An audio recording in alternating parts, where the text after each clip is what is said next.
Et si l'argent faisait réellement le bonheur? Bienvenue à tous dans le podcast Riche et Heureux, l'endroit où la richesse et le bonheur se rencontrent pour créer la vie que l'on mérite. Je m'appelle Aurélie et c'est là mon objectif, atteindre la liberté financière et vivre ma best life. Mais pas toute seule, j'aimerais vous emmener avec moi, car être riche mais seule, c'est pas terrible. C'est pour ça que je vous invite à me rejoindre chaque lundi à 8h autour d'un épisode en solo ou en compagnie d'invités qui nous partagent leur parcours, leur expérience et leurs connaissances pour booster notre mindset sur l'argent et nous aider à construire notre propre liberté financière. Retrouvez-moi également sur Instagram sur le compte Riche et Heureux pour suivre les aventures du podcast ou sur mon compte Green Ice Universe pour avoir les backstage de mes aventures personnelles et professionnelles. Je vous souhaite à tous une enrichissante écoute. Bonjour à tous, bienvenue sur ce nouvel épisode. Bienvenue Alexia, bienvenue sur mon podcast. Merci beaucoup de m'avoir invitée. Ça me fait plaisir de te recevoir. Donc vous l'aurez compris, hein, c'est une nouvelle interview, un nouvel échange. Alexia, je te suis, on se suit, enfin moi je te suis, ça c'est sûr. Ouais, moi aussi, Sur, vraiment. bon, ça va. Sur Instagram, du coup, tu es sous le nom de Story Travaux. C'est ça, ouais, tout à fait. Voilà. Alors, je connais déjà quelques petites choses de toi, mais j'ai hâte d'en découvrir un peu plus. Et du coup, bah, pour commencer, hein, la base, est-ce que tu peux te présenter? Ouais, bien sûr. Donc, j'ai 29 ans, presque 30. C'est l'année de la trentaine. Euh, et du Non, c'est coup, l'année des 40 l'année prochaine. ouais, Alors, c'est l'année des dizaines, là. Et du coup, je suis entrepreneuse. Je suis investisseuse, passionnée d'immobilier, de voyage et de food. Voilà, en quelques mots. que des bonnes choses. C'est ça. On va bien s'entendre, du coup. On a les mêmes passions. Ah ben voilà. Manger, voyager. Ouais, ouais, ouais, bah ça se complète bien, hein. Mm. Oui, c'est l'anecdote. Il y avait mon cousin qui habite à Londres et il nous avait invités pendant une semaine. Et son compagnon, il me dit: «Alors, qu'est-ce que vous allez visiter à Londres?» Alors, on a le meilleur burger du monde, le serial killer, donc un bar à céréales. On avait plein de trucs. Il fait: «Vous venez à Londres et vous allez visiter que des trucs pour manger?» Bah oui! Ouais, moi c'est pareil, hein. Franchement, les journées en voyage, les repas sont quand même très importants et peuvent rythmer la journée. OK. Petite question que j'adore poser, on va la poser dès maintenant. Tes toutes premières sources de revenus.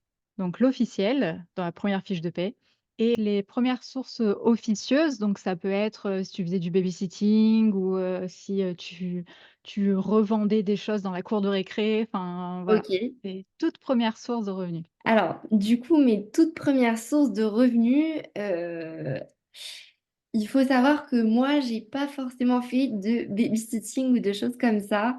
C'est vrai que j'ai eu, pas mal de chance, on va dire, avec, mes parents, d'avoir de l'argent de poche et c'est vrai que j'ai pas forcément travaillé, quand j'étais, jeune, adolescente, donc mes vraies premières sources de revenus, finalement, c'était avec mes stages en école, en études, école de commerce. Donc voilà, c'est vrai que ça a été mes toutes premières fiches de paie. Et j'ai envie de dire que les premiers stages, c'était pas évident de les avoir parce que c'est toujours des stages qu'on doit faire, du genre stage ouvrier, ce genre de choses. Donc c'est vrai que j'ai eu un petit peu de l'aide aussi des parents de ce côté-là. Et mon premier vrai stage que j'ai décroché toute seule, c'était en deuxième année. Je l'ai décroché à Bruxelles. J'ai été vendeuse dans un magasin. Euh, pour le coup, c'est vrai que j'étais pas payée quand j'y pense en fait. J'étais même pas payée. J'ai juste eu une boîte de chocolat à la fin. Mais bon, c'était intéressant. J'ai appris des choses. Euh, et ouais, du coup, ouais, le premier stage où j'ai eu des fiches de paie et que j'ai trouvé toute seule, c'est celui où je me suis expatriée à Milan pendant 6 mois. OK. Et j'ai fait un stage en contrôle de gestion chez Kiabi. C'est hyper intéressant, hyper chouette. Je ne parlais pas un mot d'italien, donc j'ai dû apprendre sur le tas. Heureusement, il y avait une partie des équipes qui étaient françaises et qui parlaient en français, mais il fallait quand même que je communique avec les directeurs de magasins en italien, donc voilà. Parce que du coup, avant d'être entrepreneuse, tu faisais quoi? Alors du coup, en fait, moi au niveau des études, j'ai fait une école de commerce en 5 ans avec un master en finance d'entreprise. Et donc, c'est vrai que j'ai toujours un peu suivi la voie pour ne jamais me fermer de porte. Donc, j'ai fait un bac scientifique pour pas me fermer de porte. J'ai fait une école de commerce pour pas me fermer de porte. Et ensuite, j'ai décidé du coup de faire de l'audit financier. Donc, en fait, ça consiste à auditer les comptes des entreprises, à déceler s'il y a des erreurs ou de la fraude. Donc, c'est un métier qui est hyper intéressant. On apprend beaucoup de choses. On est tout de suite lâché dans le grand bain. En fait, on nous emmène chez le client. On est censé faire des entretiens sur des sujets qu'on ne maîtrise pas du tout. Donc, c'est vrai que c'est assez intéressant et on développe des compétences assez rapidement, des compétences relationnelles, techniques aussi. Et du coup, c'est vrai que c'est un métier que j'ai fait pendant 4 ans. J'ai appris à gérer beaucoup de pression et de stress. Et j'ai appris aussi à manager des équipes, donc hyper enrichissant. Mais par contre, c'est vrai que je me voyais pas forcément faire carrière là-dedans. Ouais. Et c'est vrai que j'ai toujours été intéressée par l'entrepreneuriat. Même quand j'étais petite, c'est vrai que j'imaginais quand j'étais petite avoir une ferme plus tard et pouvoir produire mes propres légumes, mes œufs, être limite en autosuffisance. Mhm. Donc voilà, j'ai toujours eu ce truc-là où je me suis dit j'aimerais bien me lancer dans l'entrepreneuriat, mais c'est vrai que même pendant les études, j'avais pas forcément d'idées. Parce qu'en école de commerce, on nous parle beaucoup euh, finalement d'avoir des idées un petit peu révolutionnaires, entre guillemets. Et donc, c'est vrai que je bloquais un peu là-dessus, j'avais pas forcément d'idée de business. Et quand j'ai commencé à travailler en audit, euh, en fait, moi de base, je comptais pas du tout investir. C'est vrai que la chose à laquelle je pensais, c'était bah, de voyager, de sortir, voilà, avec mes amis, de me reposer. Enfin, voilà, je pensais pas forcément le week-end à investir. C'était pas du tout Ouais. quelque chose qui m'était familier. C'était pas trop quelque chose qu'il y avait aussi dans ma famille, Mhm. l'investissement. Et en fait, c'est mon conjoint, Max, qui a voulu investir. Pendant l'année, on va dire, de stage de fin d'études, moi j'étais en stage, lui il a commencé à travailler. Et en fait, il me l'a pas dit, mais il a regardé plein de vidéos YouTube sur l'investissement.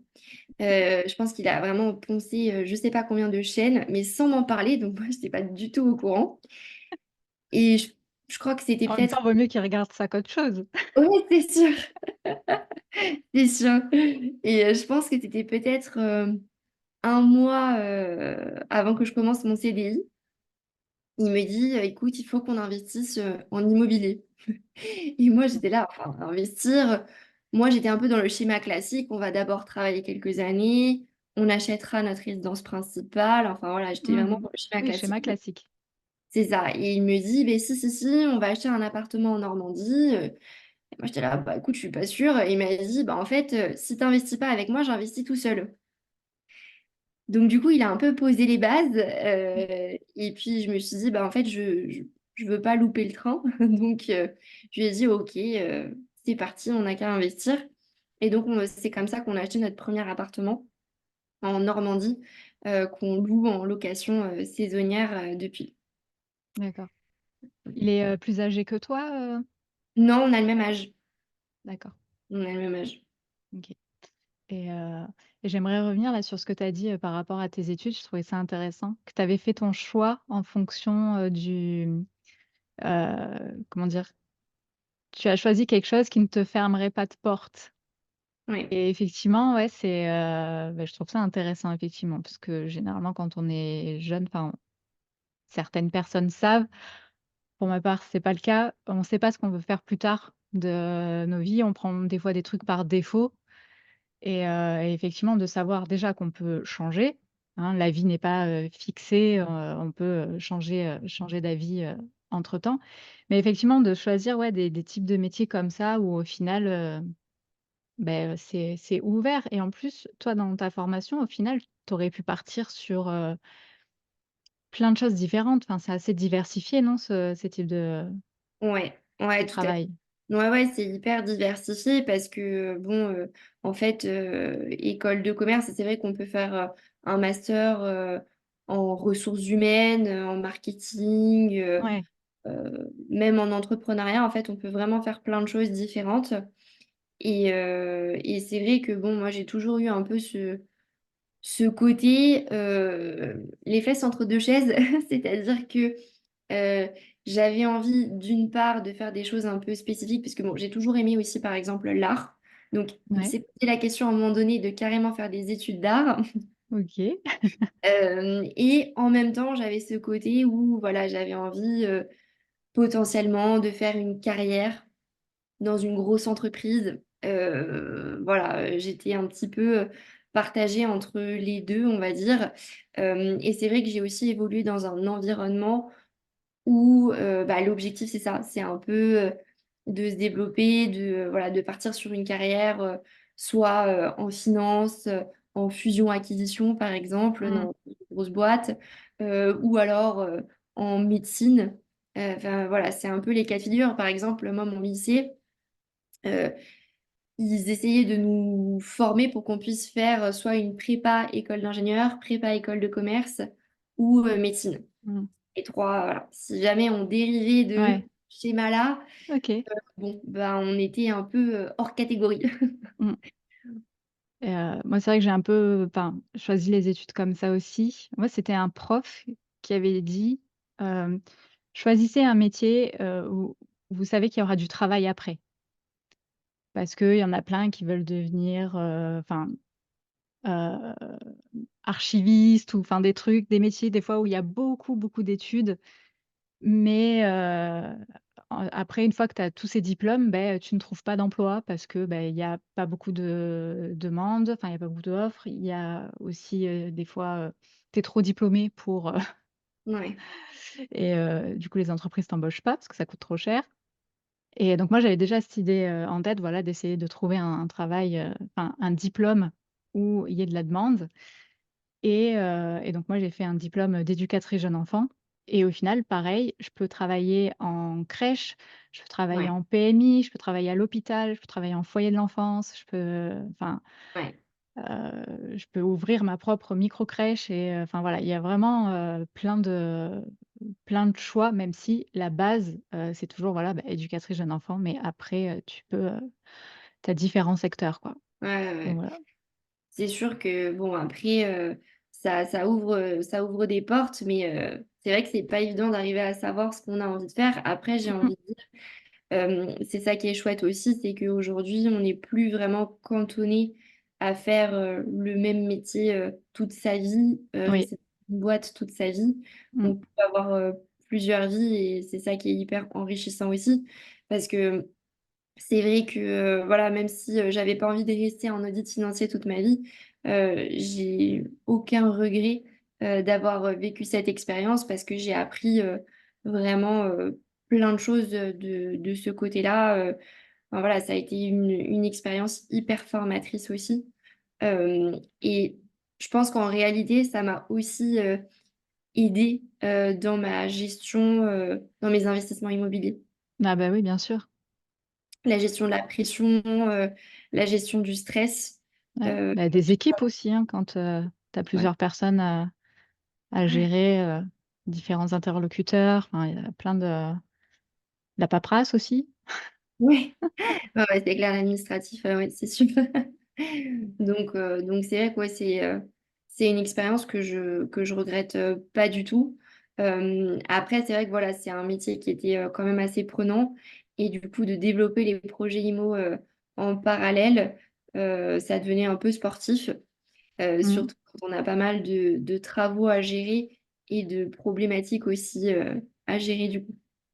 Ouais et justement, donc je sais que tu as plusieurs sources de revenus. C'est quoi, du coup, pour toi, la diversification de revenus? Et est-ce que, tu as eu un déclic pour, enfin, qui t'a dit: «Ouais, il faut que j'ai plusieurs sources de revenus»? Alors pour moi, la diversification des revenus, effectivement avoir des sources de revenus actives et passives différentes. Donc, moi, au niveau de mes sources de revenus différentes, donc effectivement, il y a de l'immobilier, il y a de l'affiliation parce que voilà, je crée du contenu sur les réseaux sociaux. Euh, et donc, bon, pour ceux qui peut-être qui savent pas ce que c'est l'affiliation, c'est par exemple toucher une commission sur un produit ou un service qu'on vend. Ça peut être une formation, par exemple. Après ça, euh, je fais de l'achat-revente de sacs de luxe. Mm. Donc, c'est aussi une de mes sources de revenus.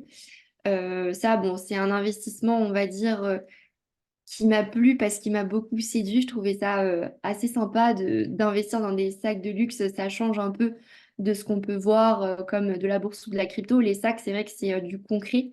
Et c'est pour ça que je trouve que c'est un investissement assez intéressant. C'est pareil, hein, c'est vrai que quand j'ai voulu me lancer là-dedans, c'était effectivement pour diversifier du coup mes sources de revenus. On va dire que c'est des petites plus-values, entre guillemets, qu'on peut se faire sur le Mm. court terme en comparaison à l'immobilier, par exemple, qui est peut-être beaucoup plus du long terme. Et je fais aussi du coaching en investissement IMO. Donc ça, pour le coup, c'est pas de l'investissement, c'est plus une source de revenus active, on va dire. Et donc, pour moi, effectivement, c'est important de se diversifier tout simplement parce que ça permet en fait de pallier au creux qu'on peut avoir sur les marchés. Par exemple, s'il y a un creux sur le marché des sacs de luxe, sur la revente des sacs de luxe sur les marchés de seconde Mm. main, bah, en fait, j'aurai toujours mes business d'affiliation, de coaching en investissement immobilier. S'il y a un creux sur l'immobilier, au niveau des revenus IMO et du coup du coaching en investissement IMO, bah, en fait, j'ai mes autres sources de revenus qui permettent aussi de pallier à ça. Et du coup, c'est vrai que c'est important pour moi de diversifier les sources de revenus euh, pour se sécuriser en fait. Donc, Tout que à ce fait. soit par rapport aux fluctuations du marché ou que ce soit aussi, par exemple, pour se préparer à la retraite. C'est vrai que de base, quand on a voulu aussi investir en immobilier à côté de nos jobs, c'était de se dire, bah, en fait, on se prépare à la retraite. Donc, bon, certes, c'est dans longtemps, mais l'idée, c'est de se Voilà, dire, commencer, au plus tôt on commence, au mieux ouais, c'est. c'est ça. Et du coup, l'idée, c'était de se dire, bah, si on peut commencer à investir dans un projet immobilier qui sera payé dans 20 ans et sur lequel on ne fera que toucher des revenus, bon, même s'il y a l'impôt et tout ça, et potentiellement des charges, Mm. en fait, on n'aura plus de mensualité de crédit. Euh, c'est juste génial comme concept. Et c'est vrai que ça fait quand même plusieurs années qu'on se dit, bon, si on arrive à toucher une retraite un jour, pourquoi pas, mais on n'y croit pas trop. Donc l'idée, c'est de se dire aussi, voilà, de se constituer une retraite pour être sécurisé euh, à la retraite. Euh, et ensuite, finalement, de fil en aiguille, c'est aussi de se dire, bah, on aimerait bien développer des revenus complémentaires, pouvoir potentiellement quitter notre job salarié pour pouvoir devenir indépendant et se lancer dans l'entrepreneuriat pour finalement voilà, vivre d'autres expériences. Ouais. Donc c'est un peu un tout, on va dire. Mmh. Mais voilà, c'est vrai que bon, bah, en tant que salarié, je trouvais ça important de diversifier ses sources de revenus pour ces raisons-là. Mais en tant qu'entrepreneuse, bah, je trouve ça tout aussi important pour avoir un côté sécuritaire. Et en fait, je trouve que même au niveau finalement des business, c'est bien aussi d'arriver à se diversifier au niveau des Ouais. activités.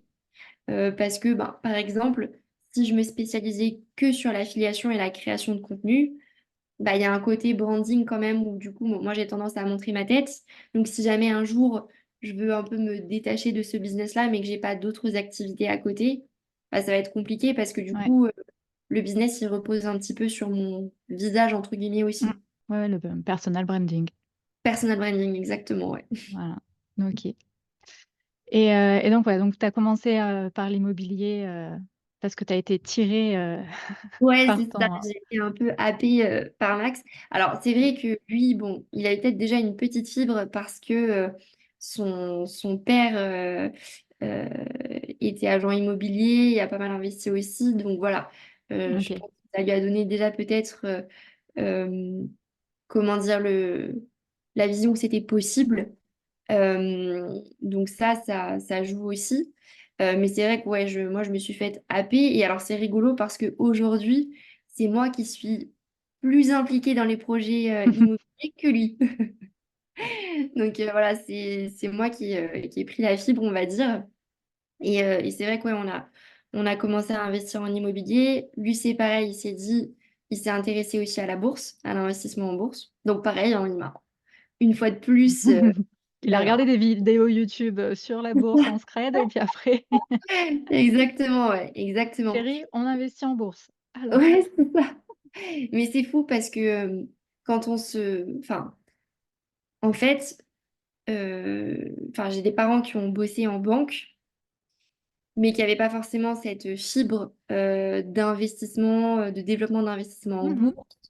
Quand je travaillais en audit, j'avais pas mal d'amis, du coup, je me suis fait pas mal d'amis sur place et ils n'étaient pas du tout intéressés par l'investissement, ou en tout cas très peu, alors que pourtant, c'est des milieux qui sont financiers. Et ouais, c'est ouais. fou parce que, en fait, on s'imagine que potentiellement, le fait d'être dans ces milieux-là peut favoriser le fait d'investir Mm. sur les marchés financiers, par exemple, ou voilà, d'avoir peut-être plus cette fibre d'investissement dans l'immobilier, mais en réalité, pas du tout. Mais d'ailleurs, on le voit, les agents immobiliers n'investissent pas forcément, les banquiers non plus. Enfin, Mm. c'est... Cordonnier le plus mal chaussé. Ouais, c'est ça. Exactement. Mais du coup, bon, c'est vrai que ouais, c'est lui qui m'a un petit peu donné Ouais, l'envie de découvrir les investissements. Et du coup, on a commencé par l'immobilier, mais la bourse est venue assez rapidement ensuite, euh, ok. en parallèle du coup de notre job.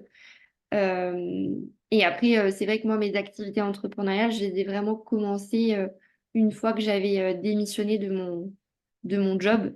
Donc, c'est venu ensuite, quoi. Mais d'ailleurs, en fait, j'ai démissionné de mon job parce que du coup, j'avais envie euh, d'avoir plus de temps à consacrer à mes projets immobiliers parce que, on avait du coup pas mal de travaux à gérer.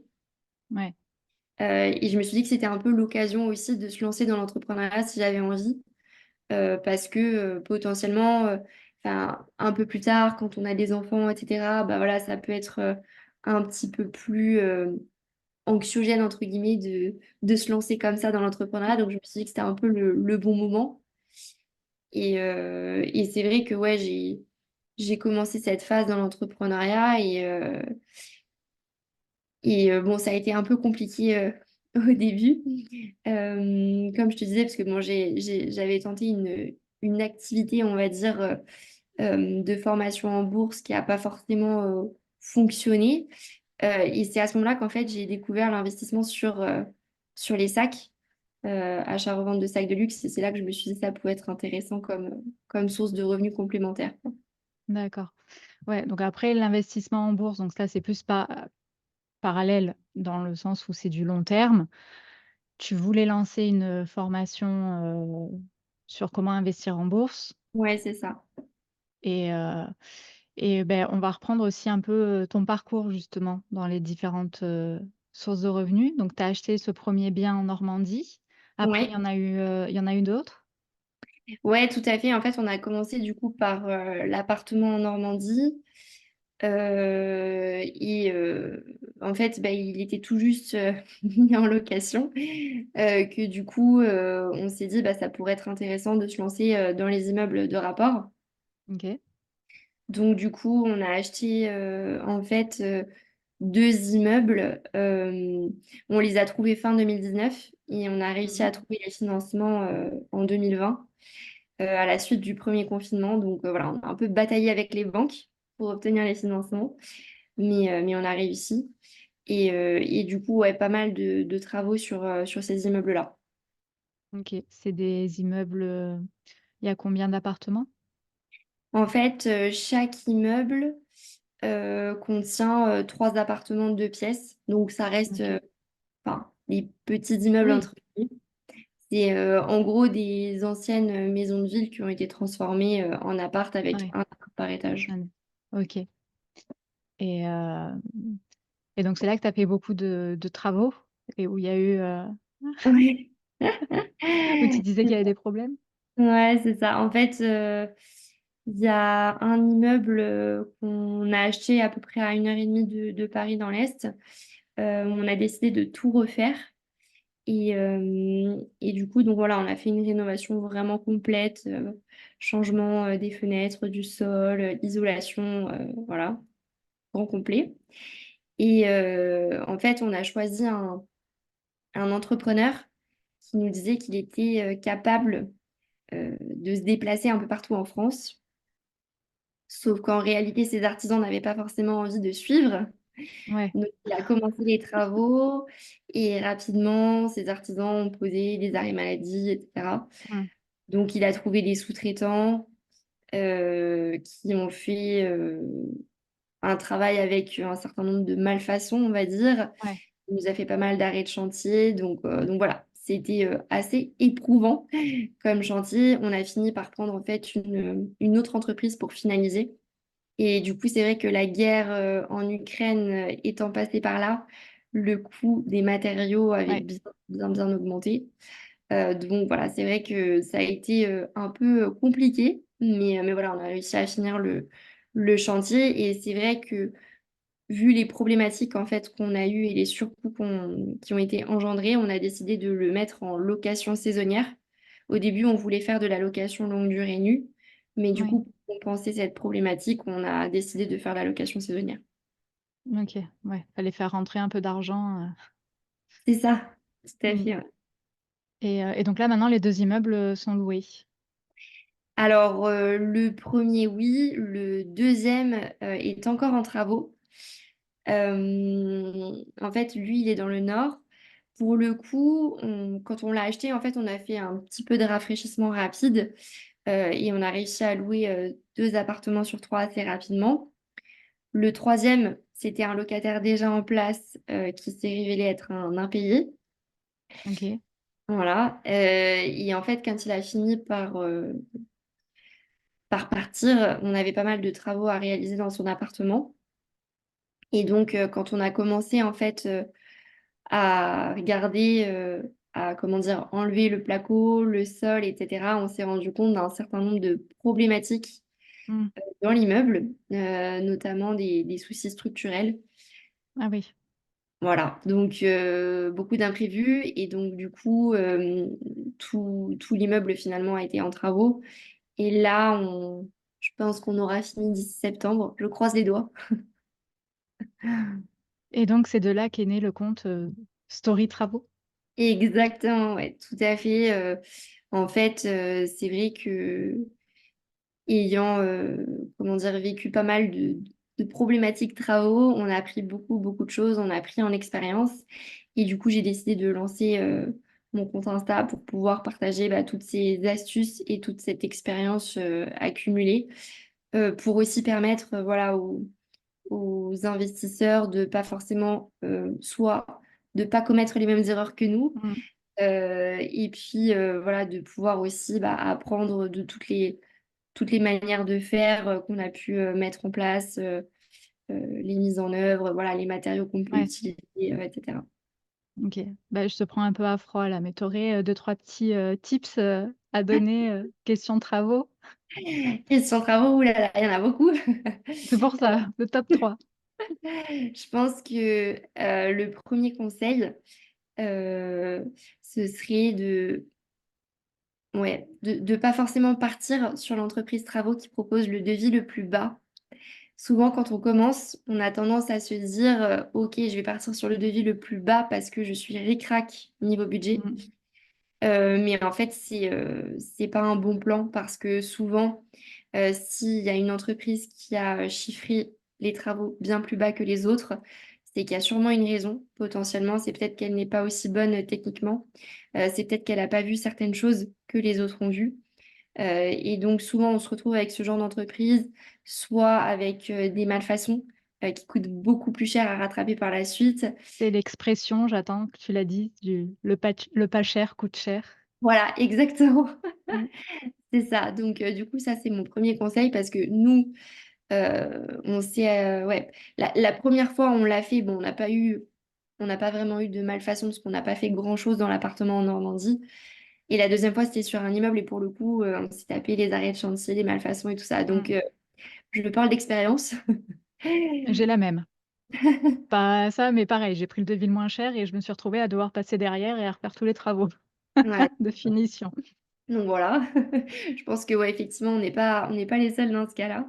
Mm. Après, le deuxième conseil, ce serait en fait de faire passer des artisans pour estimer vos travaux et de leur demander la même chose.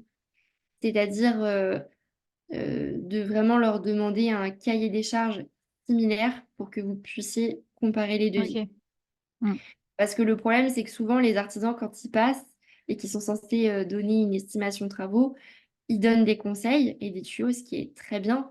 Mais du coup, on se retrouve souvent à avoir des devis qui ne sont pas comparables parce qu'ils ne contiennent pas la même chose. Ouais, d'accord. Ouais. Donc voilà, ça Ouais, c'est non, le... très intéressant. Je prends des notes. Et le troisième conseil, ça pourrait être de sélectionner vous-même les fournitures. C'est-à-dire que souvent, en fait, quand on passe par des artisans, ils ont l'habitude de passer par des fournisseurs et de proposer, je dis n'importe quoi, par exemple, deux, trois références de meubles salle de bain, Mm. deux, trois références de modèles cuisine, etc.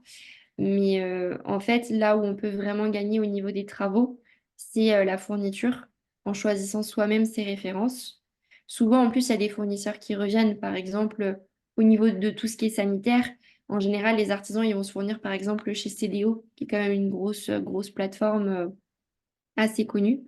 Donc, on peut gagner et faire de vraies économies si on choisit soi-même toutes ces références. Ça prend un peu de temps, mais si on compte enchaîner les investissements immobiliers, une fois que vous avez choisi bah, Ouais. un certain nombre de sélections, du coup derrière, ça va beaucoup plus vite en fait. Parce que Oui, tu oui, récupères les mêmes. on reprend les mêmes. C'est Mm. ça. Ok. Bah, merci pour Avec ces plaisir. précieux conseils. Et donc, du coup, tu as ce compte Instagram, donc Story Travaux, où tu partages tous ces petits conseils. Tu as également une newsletter. Tout à fait.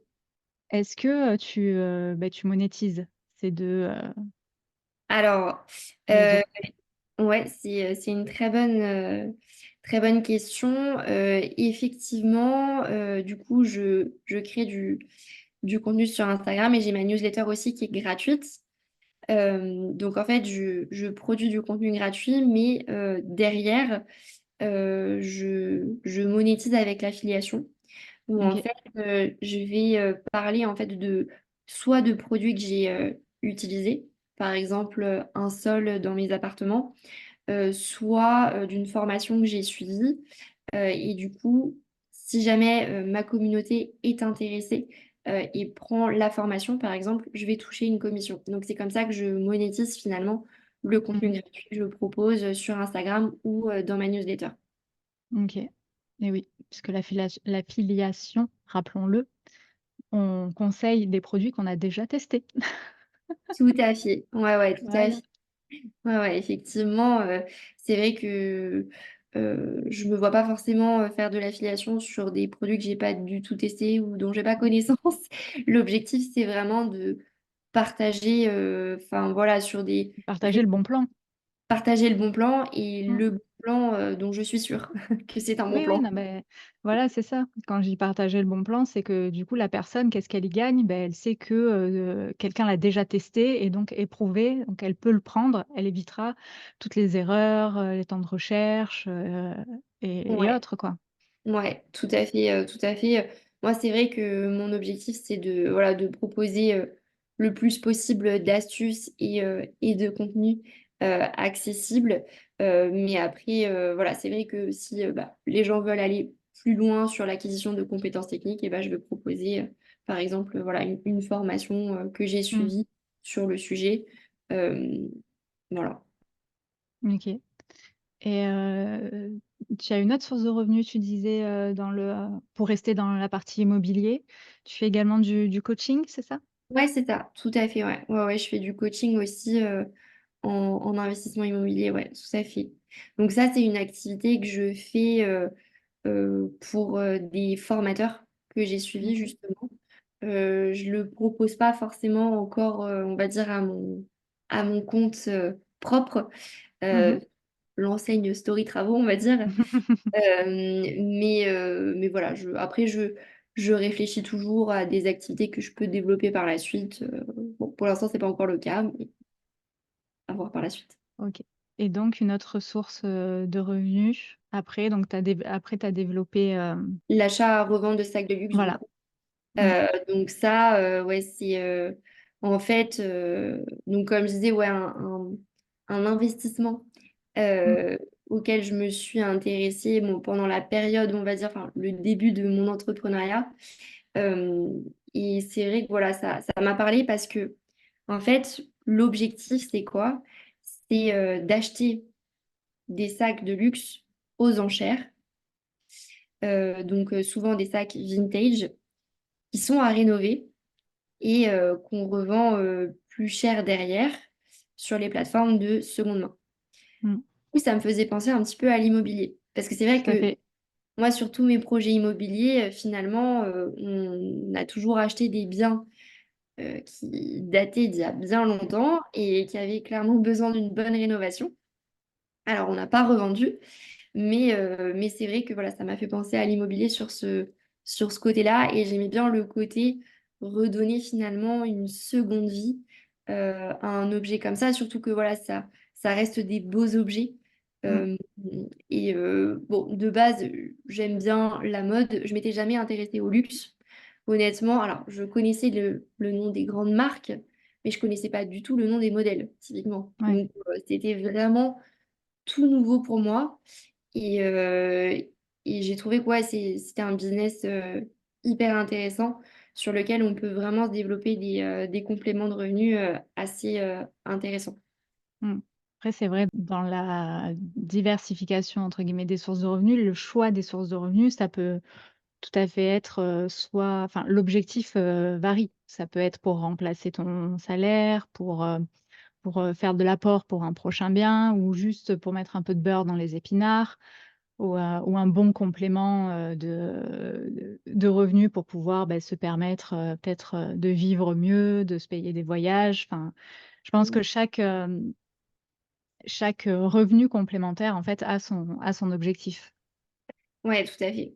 Tout à fait. Effectivement, je pense que c'est enfin, l'achat-revente de sacs de luxe, je pense que c'est pas forcément un business à part entière sur lequel on peut se baser pour avoir tous ces revenus. C'est plus effectivement pour générer vraiment des compléments de revenus qui peuvent, comme tu disais, servir pour un apport sur un projet IMO ou autre, quoi. Mm.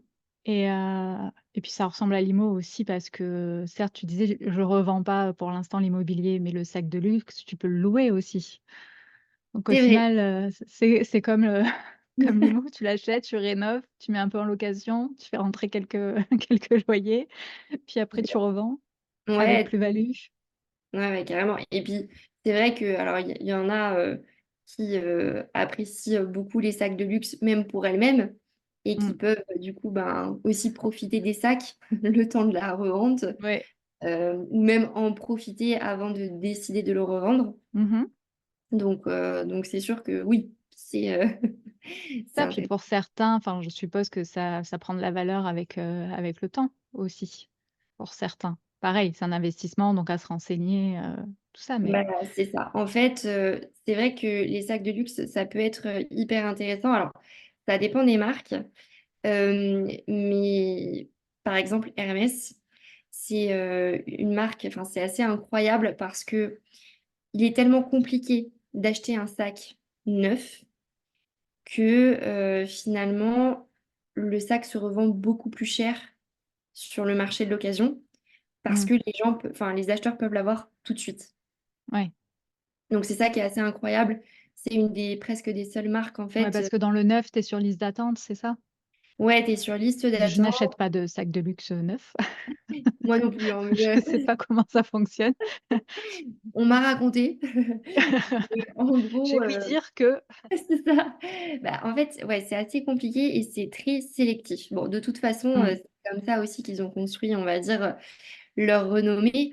Mais c'est vrai qu'on est sur liste d'attente pour acheter un sac. Déjà, quand on n'a jamais acheté de sac, enfin, quand on n'a jamais rien acheté chez Hermès, je suis même pas sûre qu'on puisse avoir le droit d'acheter un sac. Il faut déjà D'accord, acheter ouais. des accessoires, des bijoux, etc., être déjà cliente. Mhm. Et ensuite, quand on veut acheter un sac, si c'est le premier, je crois qu'on n'a pas forcément le choix du modèle exact qu'on souhaite. Par exemple, de la couleur, Eh ben, voilà, particulier. Et là, justement, je connaissais quelqu'un qui avait commandé un sac qui devait le recevoir d'ici 1 an et demi, je crois, après l'achat. Et au final, ce sera 3 ans. oh. Il faut être patient. Donc effectivement, ouais, au moins sur le marché de la seconde main, là, tu peux l'avoir beaucoup plus rapidement, quoi. Et puis un sac Exact. que tu as choisi. Ouais, ouais, ouais, tout à fait. Tout à fait. C'est intéressant. Je m'attendais pas à Ouais. tout Ah, ça. bah, c'est un business, c'est assez incroyable, hein. Mhm. Il y a certains sacs. Alors, en fonction évidemment Et puis du c'est un modèle. monde à part, quoi. Ah ben complètement, Mm. complètement.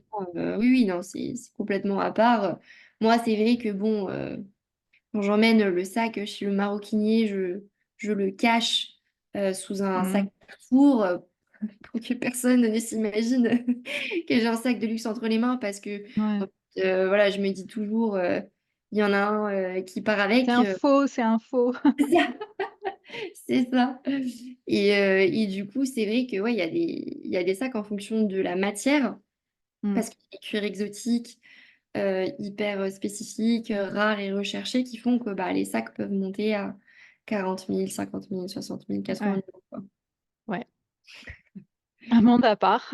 Un monde à part, complètement. Ouais, non, Après, mais super intéressant aussi, avec ses règles et ses lois. ouais, c'est ça. Mais après, tu as les bijoux aussi, hein, c'est un peu le même, Oui, enfin, oui. Bah, le luxe, le luxe. au final. Mm. Ok. Et tu as d'autres sources de revenus? Parce que là, on a vu donc l'immobilier, l'affiliation avec donc ton compte, les sacs de luxe, l'achat-revente de sacs de luxe. Ouais, le coaching, non, à part ça, j'ai pas d'autres sources de revenus. Pas Ok. pour le moment, en tout cas. Bah, voilà. Et donc, tu as des projets de développer une nouvelle source de revenus ou de développer celle que tu as déjà? Ouais, alors mon objectif, effectivement, c'est bah, déjà de développer celle que j'ai déjà. Parce que voilà, effectivement, je pense que bon, l'affiliation, ça peut clairement se développer par différents canaux. Typiquement, par exemple, aussi le podcast. Donc, c'est vrai que voilà, mon objectif, c'est de développer ces différentes activités pour le moment. Pour les nouvelles sources de revenus, je verrai un peu plus tard. Alors, c'est vrai qu'il y a une source de revenus, mais bon, qui est très minime pour l'instant, mais que j'ai pas évoqué, c'est les dividendes. Oui.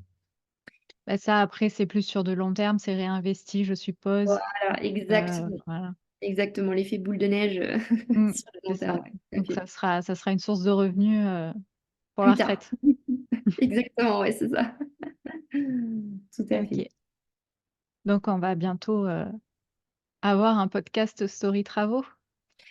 Et bah, c'est l'objectif. Ouais, ouais, c'est l'objectif. J'aimerais bien développer ce canal de communication qui est hyper Mm, chouette, je trouve, et qui permet de vraiment bah, développer les sujets et de les aborder en profondeur. Donc, ouais. voilà, ouais, l'objectif, ce serait de, effectivement, de monter ce podcast pour parler surtout travaux, du coup.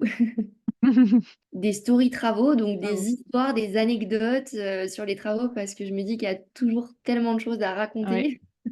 Oh oui. Bah, moi, je fais quelques épisodes sur le podcast. Enfin, quelques, pour l'instant, il y en a eu 2. Il y aura d'autres à venir. Où c'est justement instant story time où je raconte une anecdote. Donc, ça, que j'ai pas encore parlé des travaux. Je pourrais. Mais non, j'ai parlé sur mon tout premier investissement immobilier. J'ai fait une story aussi sur, enfin, story time sur euh, la notaire fainéante Ah ouais? lors de la vente de la dernière résidence principale, Ah ouais. où en fait j'ai eu une fuite juste avant la vente, Mhm. juste avant de signer le compromis, quoi, 2 jours avant. Ouais. Grosse pluie. une grosse fuite. Donc du coup, j'ai prévenu tout le monde et en fait, le jour de la signature du compromis, elle a pas voulu que ses clients signent. Donc quand on lui disait: «Beh, mettez une condition suspensive». Bah oui, Ouais, non, flemme. flemme. OK, flemme. Mm. Elle a rien fait, donc ils ont pas signé et moi, en attendant, je devais, trouver d'où venait la fuite, enfin, c'était en gros, Ah ouais, mais tout ça, entre guillemets, sans, enfin, comme rien n'était signé, tant moi je perdais du temps, en fait. Je passais des semaines et voire même, bien sûr. peut-être plus d'un mois à parce qu'on parle d'une fuite, quoi, une fuite d'eau dans le sud, pour arriver à la trouver, quoi. Mm. Et pendant ce temps-là, je savais pas si les acheteurs, voulaient rester ou s'ils partaient ou si, Ah ouais. voilà et au final, elle m'a rappelé en disant: «Une condition suspensive, ça vous tente?» Oui, ça m'aurait tenté la première fois aussi, hein, mais bon, Bah oui. Non, mais voilà. parfois, on Voilà le rencontre. résumé de l'épisode, story time si vous voulez plus, plus de détails. C'est l'épisode je sais plus combien, mais heu, mais ouais, non, les épisodes comme ça, je trouve ça intéressant que ce soit des épisodes, comme on est en train de faire là, interview, échange surtout, ouais, plus qu'interview, c'est aussi un échange, partage d'expériences et de connaissances et les épisodes story time, c'est un peu ça aussi, c'est un échange, un Ouais. partage d'expériences, Bah, c'est hyper chouette, ouais, de partager les expériences et le vrai, les anecdotes. c'est ça. Parce que c'est clair qu'on en a, enfin moi aussi, hein, sur les notaires, Ouais, les les notaires, les artisans, les les artisans, les banquiers, les agents IMO. mmh, on en aurait à dire. Ouais, c'est sûr. OK. Donc bon, ouais, voilà, si on veut être tenu informé, il faudra te suivre, Tout sur à fait, ton compte Insta ou ta newsletter du coup. Je suppose que tu nous informeras de la création de ce podcast. tout à fait, avec plaisir. Une autre petite question, là, on arrive, vers la fin de cet échange. Le nom de mon podcast, c'est Riche et heureux. Ça t'inspire quoi? Riche et heureux, bah, pour moi, en fait, je pense que j'ai beaucoup évolué aussi, Mmh. on va dire ces dernières années avec, toutes nos expériences, et l'investissement.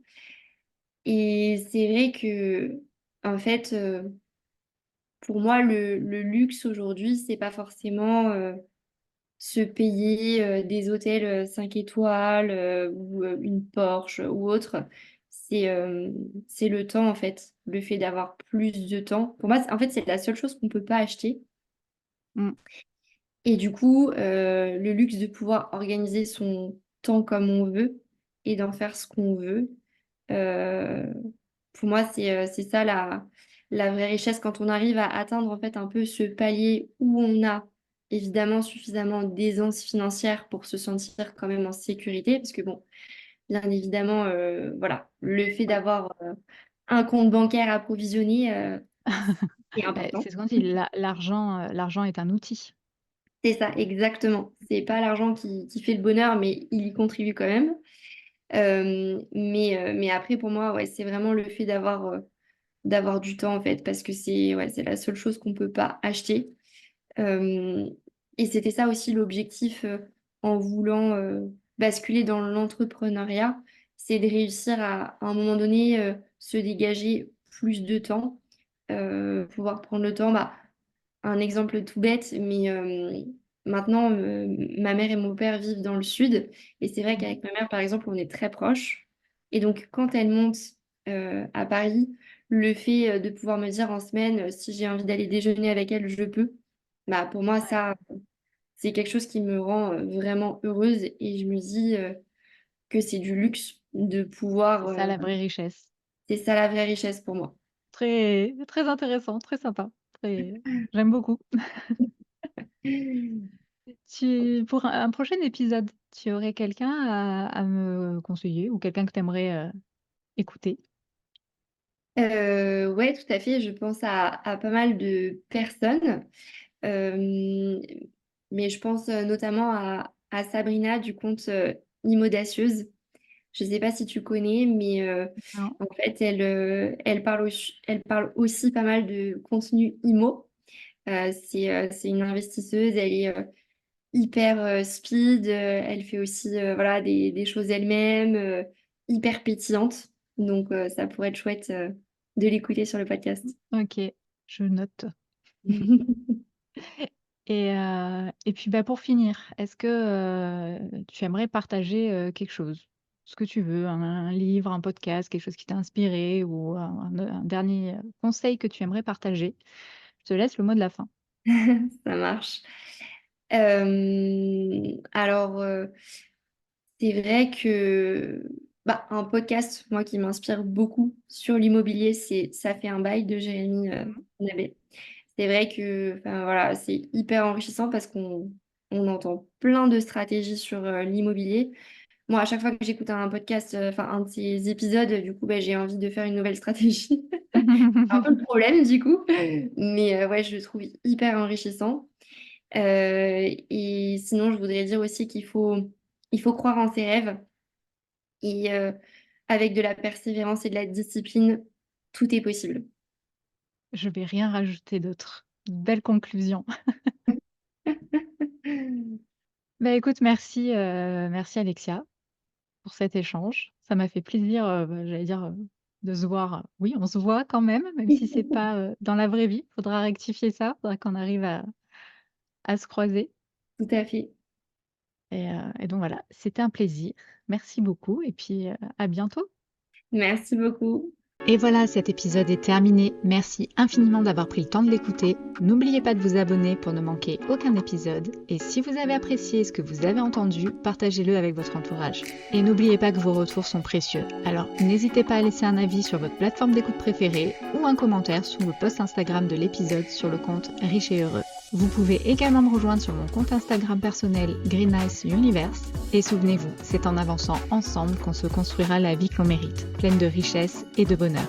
Merci encore pour votre écoute et votre soutien et je vous dis à la semaine prochaine pour un nouvel épisode. Bye!